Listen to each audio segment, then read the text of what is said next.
Comment valoriser les 4000 tonnes de ferraille régulièrement stockées sur le port de Granville? Ce stock, on a l'habitude d'appeler la verrue. Eh bien, tout simplement en œuvre artistique. C'était une première hier sur le port.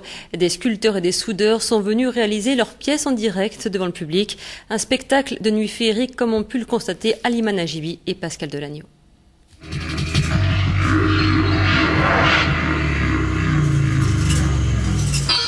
Des DJ qui font monter la tension au son d'une musique industrielle, un cimetière de fer et d'acier.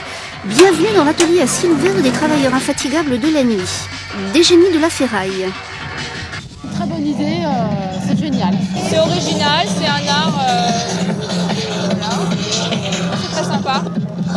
Je ne sais pas qui a eu l'idée d'organiser ça, mais je trouve que c'est sensationnel. Et au moins, ils ont la câbleute sur place.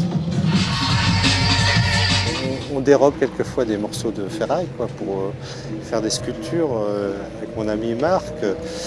Donc on s'est dit pourquoi ne pas le faire au grand jour ou la nuit éventuellement. Mais la nuit sans se cacher, C'était ça l'idée. Pièces de métal hétéroclites apparemment inutiles, brunies par la rouille, qui deviennent des œuvres d'art entre les mains des artistes.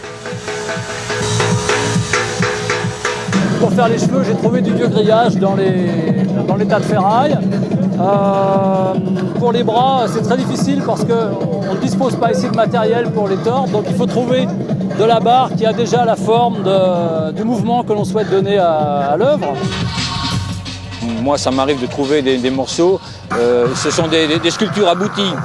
Donc c'est très difficile en fait d'y toucher. Je me contente de faire un support. Le fait de les révéler, c'est déjà un acte de sculpteur. Symbole de cette nuit des soudeurs, un arbre restera sur le port, en attendant la 2e édition.